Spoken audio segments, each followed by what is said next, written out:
Hey all, welcome back to Neon's Movie Reviews. I'm Neon, this is my review channel. Before we dive into this, make sure you're liking this video and subscribed. We've got a lot of new content that you'll want to be notified of. But today we are talking about John Carpenter's 1980 film, The Fog. Let's dive into it. So, this film is a film I'm very familiar with. I've seen this film countless times. Probably saw it first time around 12. One thing that I've always really appreciated about this film that's different from a lot of John Carpenter's later works is his lack of gore and actual on-screen violence in this film. It's much closer to his 78 blockbuster Halloween. And it's much more about the creeping terror, much more about the atmosphere and what you don't see. There is a lot more killings in this one than in Halloween, but most of them are... You're seeing the action, you're not seeing the effect it's having on the person. And when you do, it's pretty much bloodless. But this is just an classic, old-fashioned, around the campfire ghost story come to life.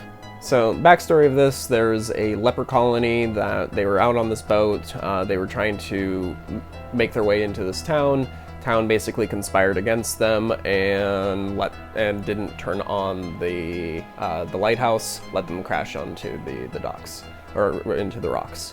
From there, jump forward about 100 years, town's basically been founded on this lie, and they were able to secure a lot of gold and a lot of other resources by not dealing with the costs of helping out this leper colony that was from them. So, present day, it's the 100th anniversary of the town, and this fog rolls in around midnight.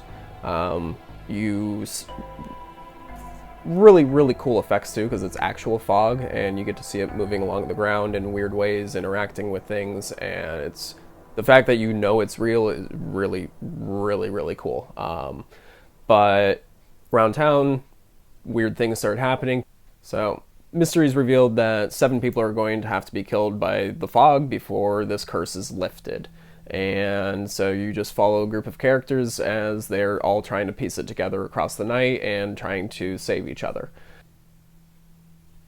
So, my favorite scene in this movie is really the first time that you actually see what's in the fog. And there's this group of guys. You got 3 guys on a boat. They're a little fisherman's boat. And they're out in the water. They hear on the radio that there's a fog bank approaching. They're looking out, they're not seeing anything, and all of a sudden this fog bank just rapidly approaches, and visibility goes completely out. A couple of them go out onto the deck of the ship trying to figure out what is there. They're also picking up something on their sonar, so it's not just the fog bank that's in their vicinity. So they go out there and try to see if they can see anything.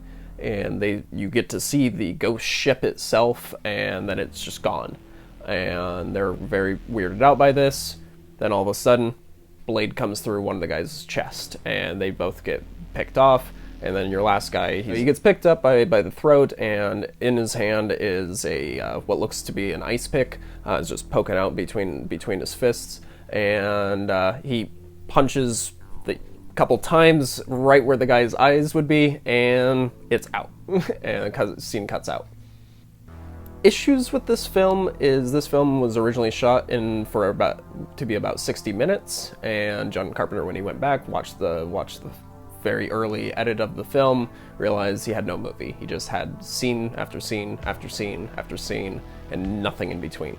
So he went back, did a lot of reshoots, shot a lot of exterior footage, shots of the fog rolling in, but this is a film that he has never been happy with. This is a film that he has always seen as extremely flawed, and it's just never met his criteria. And I personally really enjoyed this film. It's one that I know there's been a huge cult following that's grown around this film. It's highly beloved by many people. It was shot for like $1 million, and in the US alone, it returned about $20 million. So it's a very successful film. But I think this is just a case of John Carpenter, that creator's scope getting in the way of actually recognizing what your end product is. In my opinion, John Carpenter, I know that he was very unhappy with this film and how it ended up going, and one thing I would have done to kind of fix this is your group of characters, all your characters in this film are unrelated. They are just, by the events of the plot and plot convenience, do these characters get together in the end and the storyline kind of resolves. But if we were following any one of these characters on their journey, the film would feel very weird, and there'd be no reason for them to be going on these journeys. It would just be, oh, that was weird. Oh, this town's cursed. I'm getting the fuck out of here. There would be nothing further than that. And so I would personally either cut out some of the side characters or make everybody part of this town, and maybe make these cut down, instead of it being 10 main characters that you're following, make it the 7 characters that they're coming after to take out. And they represent key roles in the town that these ghosts are coming back to take out, because those were the people that turned on them. All in all, really, really solid film. As I said, the practical effects in this are really, really impressive with the fog, and just the fact that you know that these are people that just have some fog machines and fans and are just managing to get the best cut and then editing around it. And it's very, very impressive. The creature effects of the ghosts themselves, they're all right. They're mostly kept to the shadows. You don't really see much. When you do, you see a little, like some maggots or some messed up skin, but you really just see their silhouettes for most of the film. So regarding the creature effects or the monster effects in this, and the disease makeup and stuff, most of it is really good, but as I know I mentioned, it's mostly kept to the shadows.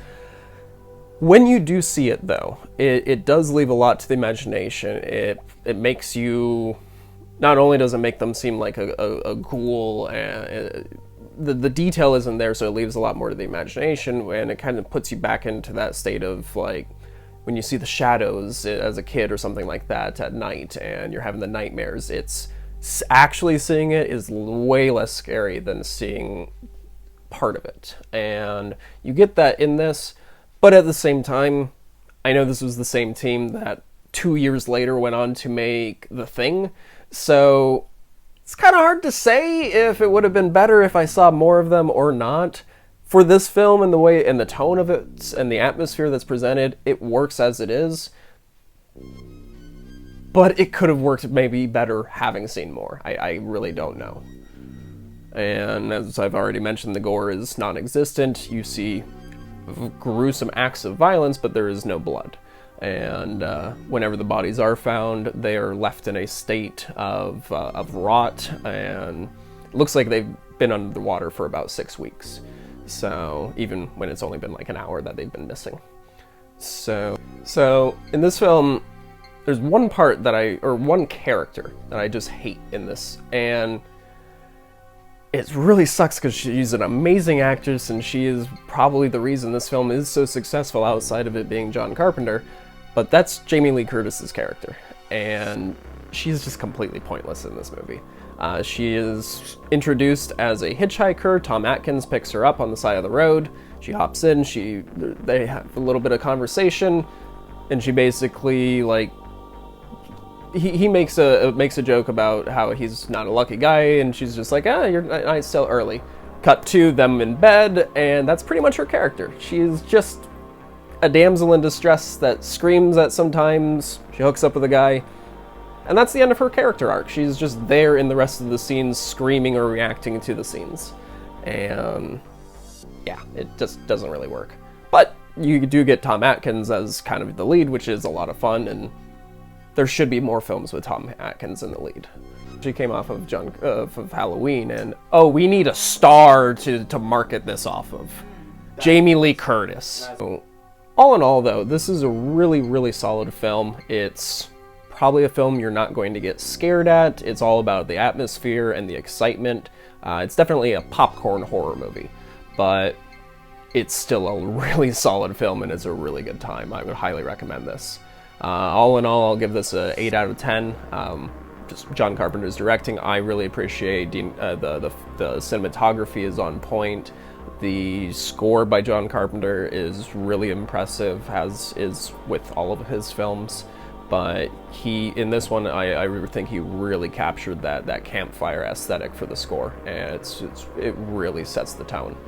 But I highly recommend this film. But what are your thoughts on this? Is this a film that you really enjoyed, or are you kind of in the camp of Carpenter, where this is just, it's scene after scene after scene and not much else? But let me know down in the comments, and stay tuned for my next video.